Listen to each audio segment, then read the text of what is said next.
Again, I'm Stevie J with the Colorectal Surgery Virtual Education Group. Want to do a quick plug for anybody interested in being on the leadership team for next year to look out for applications. We're looking for 2 people to join for the coming year to help pick the speakers and set up all of the talks. So if you're interested, feel free to reach out to our team or fill out the applications, which are going to be due here in the next month or so. And with that, it is time to get started. So tonight we have Dr. Rahila Essani. She is a board certified colon and rectal as well as general surgeon. She completed her general surgery residency at University of Rochester, New York. And after spending a year in colorectal research at Stony Brook, she underwent advanced rectal cancer management and minimally invasive colorectal training with Dr. John Marks in Philadelphia. And then she completed her colorectal fellowship in Columbus at Ohio State and Grant Medical Center in 2011. She's also done research in colorectal surgery with Dr. Robert Beard at University of Southern California, has many publications, and is currently practicing in Texas and is about to move to Orlando to join the Advent Health Group. And with that, I will let Dr. Essani take it away for natural orifice specimen extraction. Thank you, Stevie, and thank you for the invitation to give a talk about natural orifice extraction. These are my disclosures because it's an educational talk. And then MI surgery for the past 2 decades has revolutionized colon surgery. When I was a resident, we were all learning, my attendings and I, we were all learning how to do laparoscopic colon resections. We have come a long way with the robotic revolution as well, but still requires, when you do MIS colon rectal surgery, you still require a mini laparotomy or a suprapubic extraction site, depending on where you pick your extraction site as. My extraction site to go to extraction site is suprapubic. Some people do lower midline, or some people do right lower quad extraction site. But with that, depending on the size of the specimen, you can still have a pretty sizable laparotomy incision, mini laparotomy incision or extraction site. Left-sided colectomies are ideal case for natural orifice extraction because it's already set up. Now, nose, there are 2 options for nose. Transrectal, which Eric House has described as a nice procedure, and the transvaginal extraction, which is my favorite, actually. But you got to have a female patient for that. Benefits of transvaginal extraction, vagina is a very vascular organ. In the past, and even now, a lot of gynecologists actually don't close sometimes their posterior colpotomy because it heals really well. It's vascular and elastic, and at any given time in life, it's going to heal really well. So it's actually ideal for older patients as well. The benefit is ease of specimen extraction. You don't have to trim your specimen to get it out. The risk of superficial SSI significantly goes down because you don't have an extraction site. Postoperative pain. Well, if you have only 4 small laparoscopic incisions or robotic incisions, then it's kind of like having a gallbladder surgery. Ileus. Anytime we extract the colon out to either do an anastomosis or even kind of pulling and tugging, we're causing discomfort to the abdominal wall. And that's another reason I think the pain in the ileus benefits are higher after a transvaginal extraction. What about cost? When I do a robotic low anterior resection with sometimes a hands-on anastomosis, I have only 4 8mm ports. And if I'm doing a hands-on and using a suture to close, I'm cutting down a lot of costs in terms of time, the direct and indirect cost, time and stapler, which doesn't pertain to transvaginal extraction per se, but that's an example of how you can cut costs with these procedures. And cosmesis. Have you noticed I put it last on the list because for me as a colorectal surgeon, and especially doing rectal cancers, cosmesis is low on my list, but patients do care. Another, actually, the benefit, which is not on the slide, is U.S. population. There was a slide somebody recently posted somewhere where the rates of obesity have astronomically increased from 1990s to 2024. Even if you can do a suprapubic extraction, if you have a patient with the BMI of 48 or 50, you're looking at a 5 to 7 centimeter abdominal wall thickness and trying to extract a specimen through that, trying to find the fascia. And having a natural orifice extraction actually mitigates all these problems. What are the disadvantages? Now, there's a hypothetical, I would say hypothetical, but there is a potential risk of sexual dysfunction. But if you notice, most of my patients are actually in their 40s, 50s. A lot of them actually have finished childbearing. Sexual function it's difficult to discern in women, and it's because there's no real sexual function score which exists to assess sexual function and to be able to do this preoperatively. I am going to do a study in the future. We're looking at preoperative sexual dysfunction when I want to continue doing this as a potential registry in the future. And then what about potential of fistulas? I always get this question of if you're going to do a colorectal anastomosis, especially a left-sided anastomosis, your anastomosis is sitting right next to your colpotomy closure site. But fistula will happen if you have a leak. So if you're secure on your anastomosis, the risk of fistula is down. And I'll show in my data that I haven't had any fistulas or any significant comorbidities after the surgery, or complications, I should say. So if you look at this picture on the right, this was a suprapubic extraction site, which I crossed out. And I have moved from that to a transvaginal extraction site. This is a picture of a 29-year-old with rectal cancer. She had stage 3 rectal cancer. She was MSI 6, and she ended up having THBSO because she had Lynch, as well as she had an ovarian cancer along with her rectal cancer. And if you look at her incisions, the last port on the abdomen and the right lower quadrant is where I placed the ostomy. The extraction was done through the vagina. And that's where I really started my transvaginal extractions is when I did combo cases for rectal cancer, when we were doing THBSO, and we said, well, we could just extract the specimen along with the hysterectomy specimen. So you can't get any better than this, especially doing it ultra low. And this lady was anastomosis, was a coloanal anastomosis, ultra low rectal cancer with coloanal anastomosis and a diverting lumpectomy, and you have 3 incisions and ostomy site.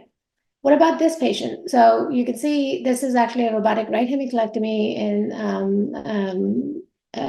incision placements, port placements. And this patient actually had heard that I was doing transvaginal extractions, and she asked me to extract her right colectomy specimen through the vagina. The only change I made was I placed an extra port in the right lower quadrant, and I had to undock and then rotate the robot to be able to look at the pelvis, because the setup of the right colectomy port sites is such that it's hard to do anything in the pelvis from these ports.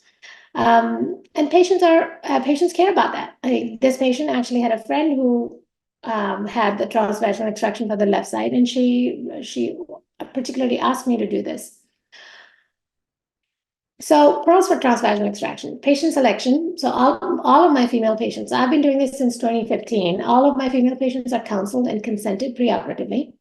Age, I don't have any age restriction. The youngest one I've done is a 22-year-old. She had no plans to have children. Due to her sexual orientation, and she requested that I do a transvaginal extraction when I went through the options of extraction sites. There is no impact of previous radiation history. So if patients had a history of a cervical cancer or a history of rectal cancer, it doesn't impact my extraction site. In my mind, all patients are excellent candidates as far as they consent and are adequately counseled in the clinic. I prescribe estrogen for a week prior for postmenopausal women unless they have a history of breast cancer. That is to increase the blood flow to the vagina to help with healing and to increase vascularity.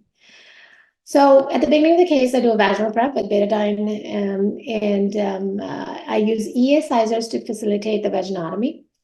And for in the beginning of my experience, I used to use wound protector, and now I only use it for cancer patients. That's another example of cost cutting. Wound protectors are usually not, they are another company. They're not part of our laparoscopic or robotic instrument set. So you're opening one more um, uh, instrument in the OR, which is not needed if you really don't need to, if you can extract through the natural orifice. I used barbed suture for closure of vaginotomy, and typically most of the time a V-lock. I do not use an omental flap. Some people do it in the pelvis. I think if you look at how the mental flaps, if it's a really nicely well vascularized mental flap and you've created a really long tongue, you can place it in the pelvis. But if you think a patient moves around, the mental flap is going to come out of the pelvis. If you really want to do a mental flap, you can actually, I do a three corner suturing in the pelvis.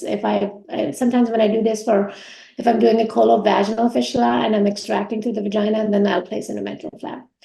What is the biggest advantage in my mind is the decreased length of stay. The smaller the decrease, the number of incisions you can decrease is actually directly correlated to decrease in pain. So that has made me kind of progress to same day colectomies and average now my low anterior resections or anterior resections for sigmoid, if they don't have a diverting loop ileostomy, they go home 6 hours after surgery. Another thing to keep in mind is counseling the patient for no sexual activity for 6 weeks, and then discuss the possibility of dyspareunia. Obviously, this is shared decision making and it's an informed consent. So I do tell my patients that we don't know the impact of this posterior colpotomy on dyspareunia, so to bear that in mind. And then to expect a few days of vaginal bleeding. So this is when I first started. This is a laparoscopic transvaginal extraction for a lady who had a colovesicular fistula. I'm using the EA sizer in the vagina, and notice that I'm aiming it posteriorly and using the hook cautery to open right on top of my EA sizer. And once the EA, you can actually cauterize with impunity because you're right on top of your instrument. Another key is to make sure that your EA sizers aim posteriorly and not anteriorly. This lady has a uterus, and I'll get back to the advantage of or disadvantage of having the uterus. So notice that I passed the animal in, and then I passed the specimen out, grabbed it with the sponge stick, and then I'm going to use a sewing machine, endostitch to close the vaginotomy, and there's a V-lock suture on that. Now, the advantage of having the uterus in place is, the anatomy is not really distorted after a hysterectomy, and the concern about hitting the ureters, which are anteriorly coming in from the bladder side above the cervix. That's the biggest concern usually in patients who have had a hysterectomy. And the other reason is sometimes patients with hysterectomy will have adhesions down in the pelvis. But you saw I was able to do an anastomosis intracorporeally. So this lady actually had 3-port, and this was I did laparoscopically, so it was a 3-port sigmoid resection technique with a transvaginal extraction. Now, you can then I translated the similar technique to a robotic technique. So making a vaginotomy, same thing. The robot actually makes the stability. The camera it makes it easier, and the instruments there. You have 360 degree wristed movement, which helps a lot. But same thing. I take the robotic shears and make my colpotomy posteriorly. Or, as one of my gynecology friends says, it's not a colpotomy, it's actually truly a vaginotomy because it's posterior to the cervix. I pass the anvil, and then now I'm about to extract the specimen. These are all benign cases. This was a diverticular case. And then closure of the vaginotomy with a V-lock. Robot makes it easier to sew. I do have fun sewing, and so I really enjoy this part. The key with closure of the colpotomy or the vaginotomy is to make sure that you have your mucosal layer. And so In the beginning, I used to do it one closure, just like a gynecology friend of mine showed me how to do it. But now I actually do a kind of a two-layer closure. So I'll separate the anterior peritoneum a little bit, I'll separate it, dissect it off. And then once I've closed the muscular and the mucosal layer in one stitch, run a running baseball, when I'm coming back the second layer, I'll just close the peritoneum. It just makes me sleep better at night. There's another layer of protection to prevent the risk of rectal vaginal fistula. And I also oversaw my colorectal anastomosis too, even if it's stapled. I just want to have another layer of protection there. So what else can you extract? This is where really the transvaginal extraction shines, is you can't do that transrectally, extracting a specimen this size. So this was a patient who was a combo case with the gynonc, and she had actually an ovarian mass which was invading into the sigmoid colon. Once we were done with the dissection, you could see the specimen is ready for extraction, and this is the case where I passed the wound protector. This really highlights that you can use it. This is a medium-sized wound protector I placed inside, and then I use the EA sizer to kind of dilate one more time to make sure that my specimen will come through. And once I pan out, you will see how big this specimen is.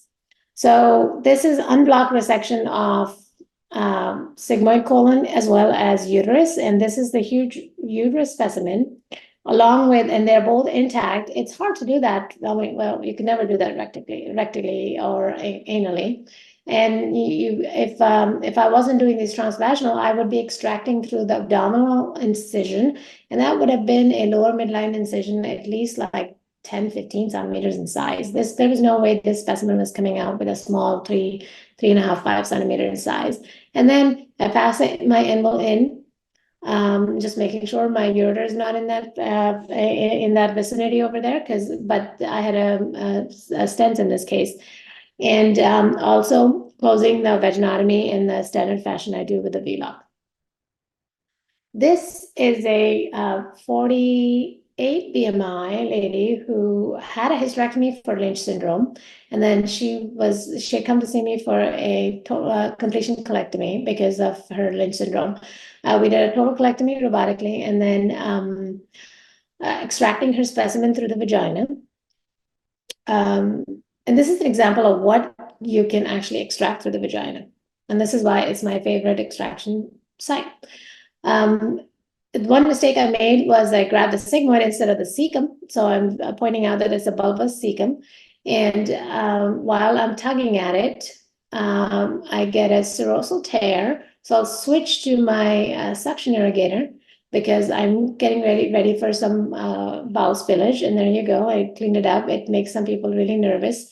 But I just washed it up really immediately, washed it out, and it was completely fine. Then close the vaginotomy in like the typical fashion I do. This is a two-layer closure. You can see I'm coming back, and this is where I'm showing that I close the peritoneum layer, and then I'm doing my intracorporeal side to side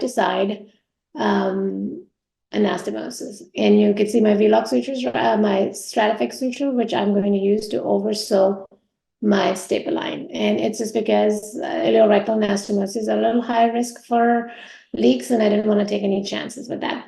This is her abdominal incision. You know, her previous hysterectomy was a midline incision. You can see that. And then she had 4 8mm incisions for a ileorectal anastomosis. This patient was discharged post-op day 1. And it's because she practically didn't have any pain. And it also highlights the beauty of doing these MIS surgeries. You can see her previous incision was like a midline incision, and then I avoided all of this, which decreases the pain in her, and given her size as well. So this is it's not my updated experience, but the last time I collected. So end of 33, the average age is 59. And as I mentioned, the youngest was 22 and the oldest was 86. And the BMI, although it's skewed, I mean, I've done some 56 BMI now, but it's 28.5 is not really a true representative of state of Texas.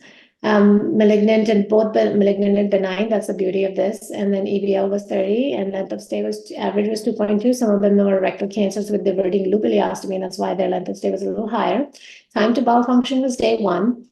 And 14 of these cases were multi-organ resection. So if I'm doing a small bowel resection for a really complicated diverticular case, THBSO, sometimes a liver resection at the same time and extracting the specimen. There were 25 staple anastomosis and 8 hands-on. And now I've actually moved to fully hands-on anastomosis for my benign cases. And complications in these, all of my cases so far, I've not noticed any superficial or deep SSI. I mean, deep SSI was much more important in this case, but 0 deep SSI, 0 anastomotic leaks, and no ileus, no fistulas, and no vaginal wound complications. And my resident and I are looking at this, and we went back and tried to call back these patients to look at their sexual dysfunction. And a lot of people, older ladies they don't want to talk about it, and it was hard for us to get the data back retrospectively. So we're planning to do a retrospective data collection on sexual dysfunction from now on. This was first described, transvaginal was first described from Korea, and they only did it for their cancer cases, and they show that they compared the lap and the transvaginal group, and this is the demographics of the patient. They are completely well matched study, and so the mean operative time was a little longer in the transvaginal group, but the lap group was shorter. I think it depends on when you stop counting the mean operative time. And does it stop when you actually taking your laparoscopic instruments out and now you're closing your wound and extraction? Or is it when I'm done with these MIS cases or robotic or laparoscopic, once I get off the console, I'm done. I mean, that's when the incisions are closed. The pain score obviously was better in the transvaginal group, and then the bowel function was better in the transvaginal group as well. And the cosmetic result, the patients, they did a cosmetic assessment on patients from scale to 10, and the patients actually, it's a no-brainer that the cosmetic results were better in the transvaginal group. And then hospital stay, it really doesn't apply to me. I'm showing it as they didn't show any difference in hospital stay, but we have to bear in mind that US is different than the socialized healthcare system than Europe and other Asian countries. So this is another study from World Journal of Surgical Oncology, and they show the similar mean operative time was better in the transvaginal group. Intraoperative morbidity was same, and the pain score was better in the transvaginal group, and the time to return to bowel function was better too. What about transrectal extraction? So Eric Haas has has described multiple papers, has described this technique. What are the benefits? The benefits are the same as superficial SSI, decrease in superficial SSI, postoperative pain, ileus, cost, and cosmesis. The advantages, I think, in my mind are a little more. So depending on your size of your specimen, and disruption of anal sphincter complex is a concern, and SAGES has a registry it's about to start, which is they're going to study the disruption of anal sphincter and looking at potential of fecal incontinence. What about the video I showed previously where I extracted a large vaginal specimen? A large colon and THBSO specimen. So for benign disease, when I have really thickened colon specimen, I actually would do something called chicken stripping of specimen or shrimping, and I'll show the video on that. And for malignant cases, I use wound protector to prevent seeding of the cancer cells. Now, the reason transrectal is not one of my favorites, I do them for all of my patients, but the trauma which you will experience with the rectal extraction is a little higher. And if you're doing a sigmoid resection and you're trying to do a transrectal extraction without chicken stripping the specimen, then Eric House proposes opening the peritoneal reflections, both lateral attachments and anterior peritoneal reflection, to straighten out the rectum. But in my mind, then we are turning an intracorporeal anastomosis to an extracorporeal anastomosis. And I don't like that for benign diseases. I don't like to traumatize the rectum. I don't want to go too low on the rectum. So if I have a female patient, I'm almost always going to pick a transvaginal extraction. And then, of course, the learning curve. The first time I did this, I was besides myself because the specimen was not going to come out. And you have to really communicate with your bedside assist. And another thing I would say caution is to have an actual tray, have everything organized. You don't want to start willy-nilly, okay, I'm just going to do a transrectal extraction today, and then all your things you need are not there. So the instruments you're going to need is a wound protector, EA sizers, suction. Some people use a bowel bag or a specimen bag, and they'll put the specimen into the extraction in the specimen bag and pull it out. At least in cancer cases, when you put the specimen in the specimen bag and then pull it out into the rectum, then you can open it inside and extract. So there's no seeding going through the staple line or suture lines. The indications: transrectal extraction, again, benign disease, diverticulitis or polyp, and malignant disease, colon cancer. What about rectal cancer? So unless it's a female patient, I'm only going to do transvaginal extraction in those. I do not do transrectal extractions for rectal cancer patients. In my mind, that little bit of tiny, small suprapubic avoidance of that suprapubic incision is not worth compromising the quality of my TME specimen. To me, that's the most important part when I'm doing a rectal cancer surgery. So I absolutely refuse to do transrectal extraction for rectal cancer patients. It makes sense for left-sided disease. How about right colon? I don't think so. I will not open another, colon. As a colorectal surgeon, rectum is my favorite organ. I'm not going to open the rectum to extract my right-sided specimen. And the reason it makes sense for the left-sided disease is because you're right there. You're going to open the specimen or staple. What about port setup? It's already there. It's a similar setup I showed previously for transvaginal. The port setups don't change. Preoperatively, I have a really robust ERAS program, and I discuss and consent. I would urge anybody who likes to do these things is to always consent your patient and have it on your surgical timeout as well.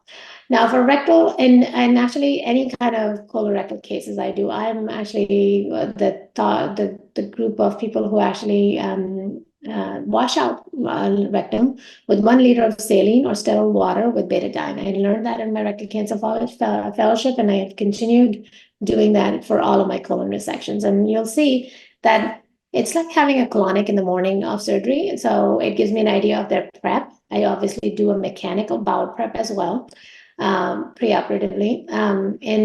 Then when I pass a size 26 or 30 melon cot into the rectum and aggressively wash out the left side of the colon, it gives me an idea of the prep, how bad it is, if there are any solid stool in there.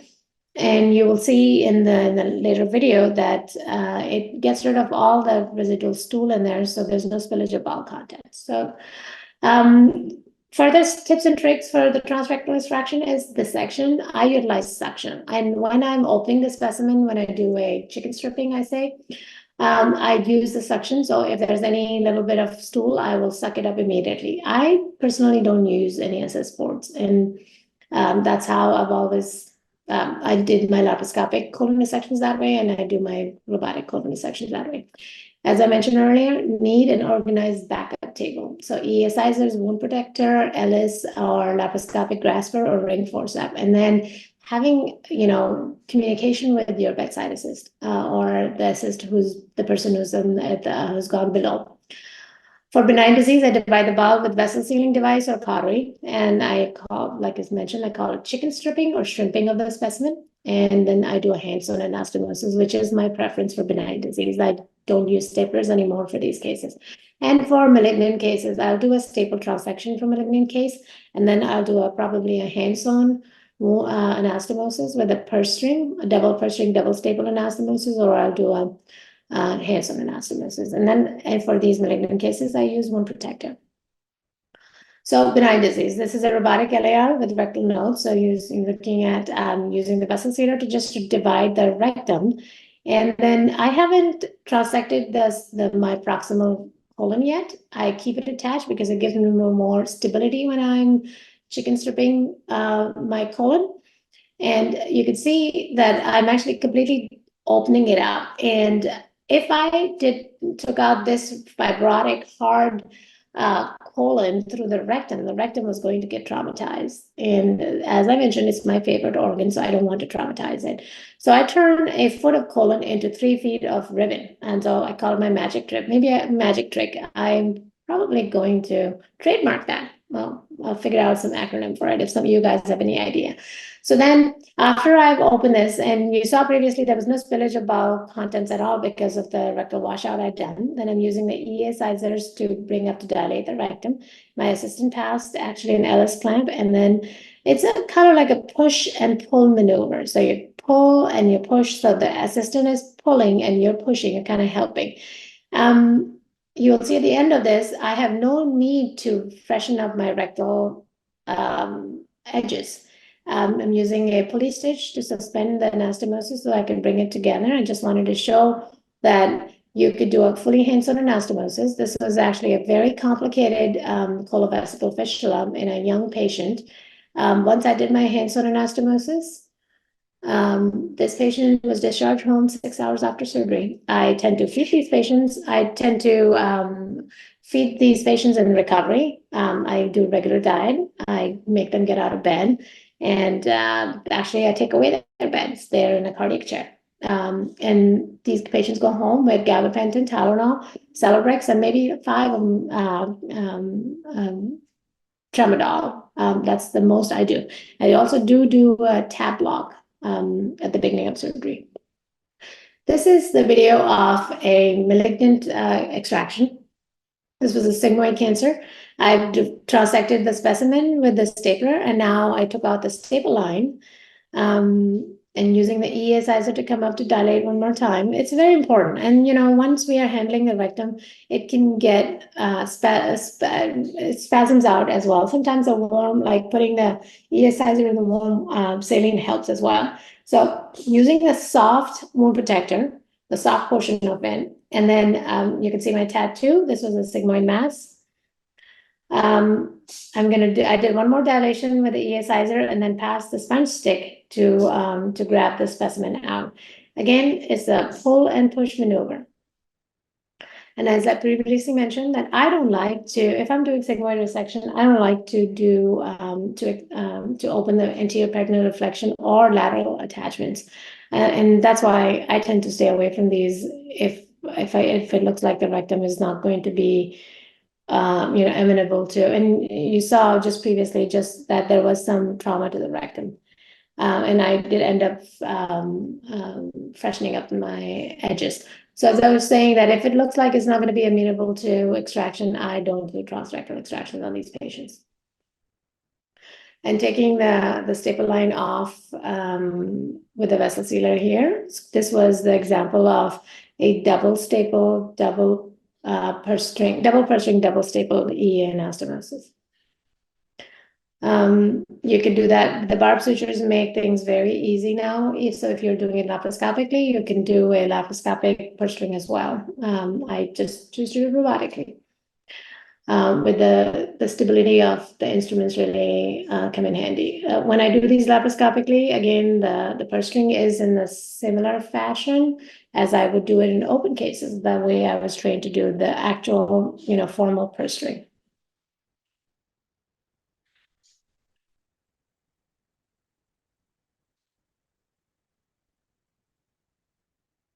So about to complete my purse string, and sometimes I'll do another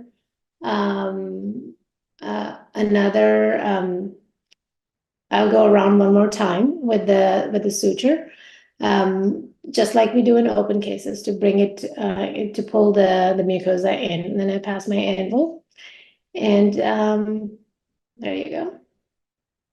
And it was a nice looking donut which is going to form, and I'm doing my other stitch one more time. Just because I've experienced in the past that if I don't do the stitch it's a little loose, and then the anvil can fall back or move away. Now, doing the same thing at the rectal side is doing a purse string, placing a purse string. The ESizer comes in, you take the spike out, and then you cinch it around. And you can see a little bit of blood at the bottom, and it's because I tend to use less cautery on the rectal mucosa because I don't want to really burn the rectal mucosa. So I tend to be a little light on cautery for these cases. There you go, cinching it around the spike of the E stapler. Same principle as the top, coming around twice and now doing anastomosis. This lady actually had a uterus. I should have just done a transvaginal extraction. So in conclusion, there are obvious advantages of nose, better pain control, smaller and decreased number of incisions. There are no major complications if you saw in my data. And then for me, decreased length of stay, cosmesis is lost on the list, but decreased length of stay, decreased pain. And as the US population is getting morbidly obese, more and more obese, it's going to be harder to get these specimens out through the abdominal incisions.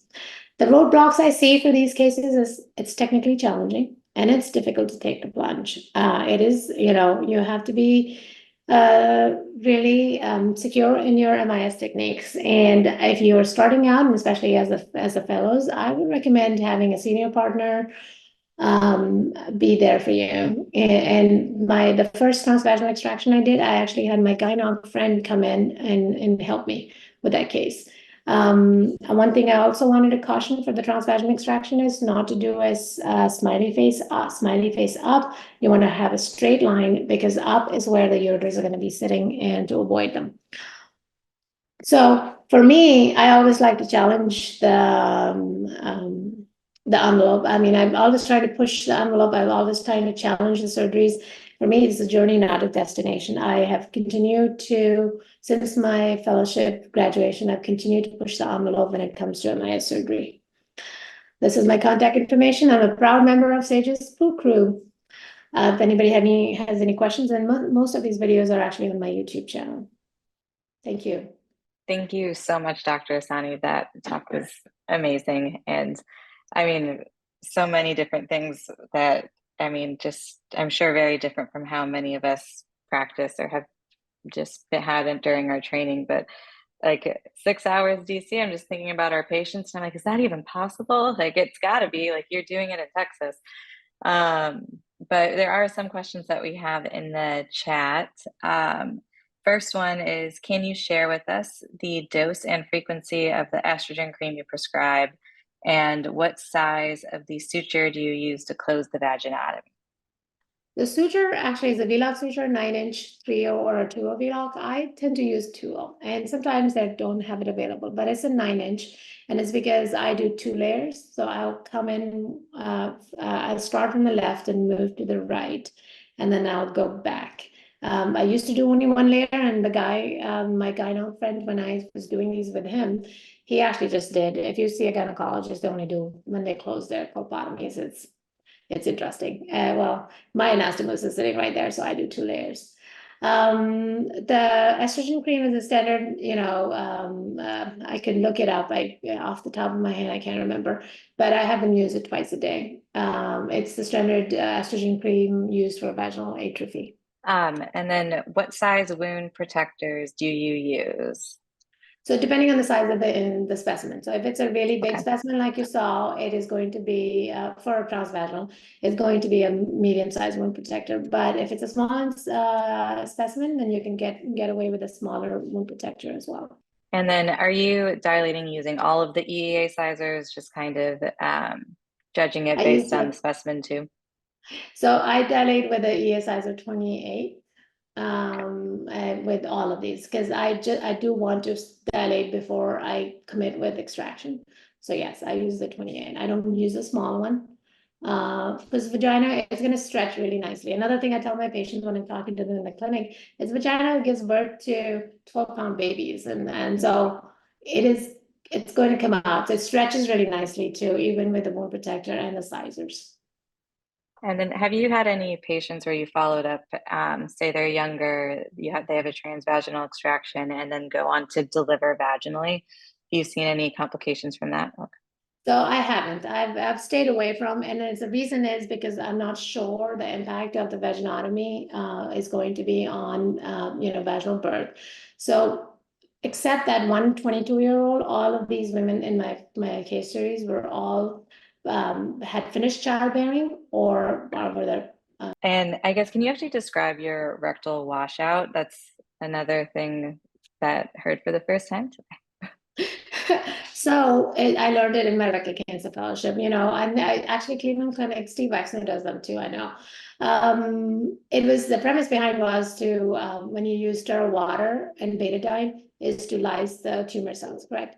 I thought of it as if you think of it in colorectal surgery, they teach us that if it's a suppository, it reaches the rectum. It's a enema, it will reach the splenic flexure, right? So when I put this, I'm using it as a longer enema. So I'll put a 30 French or 26 French melancon, and I use a bulb syringe to kind of just give an enema, and it will wash out. And so the as I'm flushing the melancon, the rest of the irrigant is coming out around the melancon out. So there's like it makes a big mess. So you have to have like setup at the bottom to clean that up, or I have like a trash bag attached to collect all of that that's coming back. But after that, you saw this video, and I have countless of these videos, is there's no stool spillage at all. If you have, if you wash them out, there's no stool in there. And, in my rectal cancer fellowship, we used to wash out after the transection.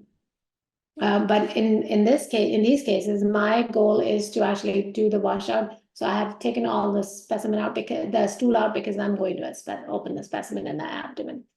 And that transvaginal, the total colectomy video I showed, one thing I thought afterwards is when I got stuck at that cecum and it wouldn't come out, is that next time I'm just going to open the sigmoid colon is hanging outside. So I'm just going to open it and let it drain into the bucket down there. Yeah. That's a really good idea. And then another question from Dr. Lau. How long do these natural orifice cases take you, and what was your learning curve like? So learning curve is more, I like, that's why I kept reiterating that you have to have communication with your bedside assist. And it's hard to say the learning curve because I was doing all these things at the same time. So my learning curve also included a hands-on anastomosis too, when I started doing these natural orifice. So they were all like concurrently happening at the same time. But right now, if I do a diverticular case with a transvaginal or transrectal extraction, it takes me 90 minutes to do that with a hands-on. Wow. And sometimes when I don't have like a resident or a fellow in the room, then my scrub tech actually helps me extract the specimen. Wow. And then, so what your bedside assist, I guess are they really just going to the bottom if you don't have an assist port then? Yeah. So usually, where I was at Baylor Scott & White, we had 2 consoles. So usually the resident is right next to me, and, we're passing in between the console. And then when it comes time to extract, one of us will go down. The beauty of these transvaginal, transrectal extractions is once you get up from the robot, or once you're done, like you're done. There's no fascial closure. And especially if I'm doing a hands-on anastomosis, I don't even have to close that 12-millimeter port side. It's not even there either. That hurts a lot too. If there's any other questions, feel free to put them in the chat. But otherwise, thank you so much for coming and doing this talk tonight, especially with short notice. I know I learned a lot tonight. I think our fellow group chat's probably going to blow up tonight as well. But just another quick plug, if you're interested in being on the virtual education leadership team, look out for applications that are coming out. We're looking for 2 fellows for next year. But thank you again. We really appreciate it. And I hope everyone has a good Sunday night. And all these videos are available on the YouTube channel. So if anybody wants to go watch them again, and, feel free to email me if there's any questions. Awesome. Thank you so much. Thank you.